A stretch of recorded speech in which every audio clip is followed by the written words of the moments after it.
Hi there, Smart Drivers. Rick with Smart Drive Test talking to you today about crashes, techniques, and strategies that you can put in place to avoid crashes and that will keep you safe on the roadway while you're driving. Stick around. We'll be right back with that information.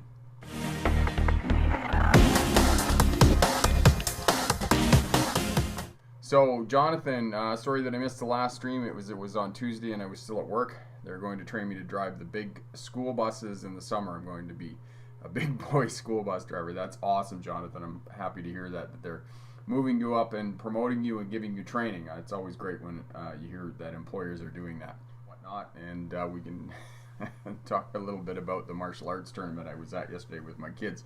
I've had questions from smart drivers previously about, is it my fault or is it somebody else's fault? And if somebody else's fault, I have the right of way.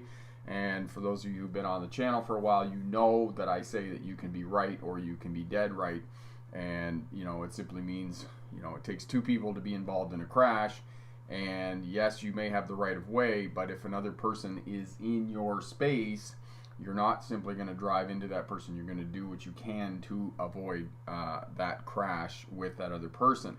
So, as I mentioned briefly in the introduction, the four most common types of crashes are head-on crashes, T-bone crashes, rear-end crashes, and side-swipe crashes. And out of these, one of the other common types of crashes that is often inexplicable, you can't find a reason for why it happens, is single vehicle crashes. T-bone crashes, this is when you turn left across a oncoming lane of traffic and you run into the side of the vehicle.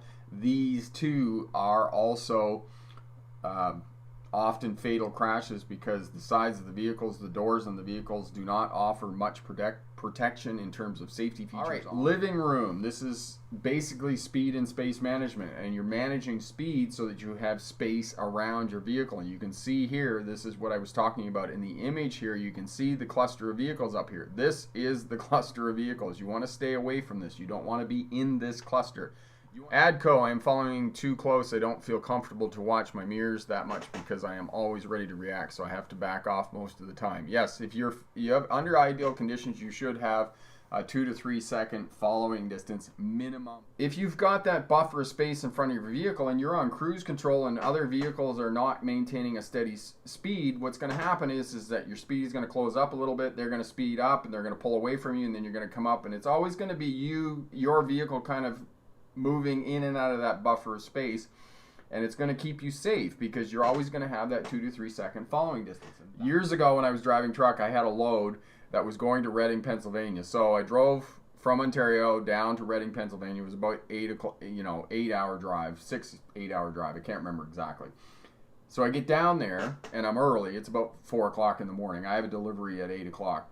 So I parked in a mall parking lot, went to sleep, woke up in the morning. Of course, I'm in a new truck. Not a new truck, but I'm in a different truck that I'd ever been in before. And so I get up in the morning. I'm in the parking lot. Got to go pee, right? So I get out of the truck, and I go to get back in the truck, and grab the door, and the door's locked. I'm like, oh, this isn't good. So I go around the other side of the truck to see if the passenger's door is open on the truck. Door's locked. You know what I'm thinking while I'm standing there in the parking lot, the truck's locked? I'm thinking, I am really glad I put my pants on before I come out here. So there I am, naked to the waist, pair of jeans on, bare feet, and the way that you break into a big truck is that on the passenger side, down at the bottom, there's a little window there, and you get a knife and you cut the rubber off and you pull the window out and you can reach up, open the vent window, and then reach in and open the lock. And so what happened was I'm in my jeans. I walked down half a block down the road to a mechanic shop and asked them if I could borrow a knife. Of course, they're laughing hysterically because there I am with just jeans on, bare feet, no shirt. And I'm like, I locked myself out of my truck. So yeah, so we're getting near the end here. If anybody else has any questions or those types of things, definitely leave us a comment. I'll be more than happy to help you out. As well, if you're watching on the replay, thank you for watching on the replay. Please leave us a comment. Share around on social media. Hit that thumbs up button as well. All of that helps us out and helps other smart drivers in the world to pass a license, stay crash free, or to start a career as a truck or bus driver.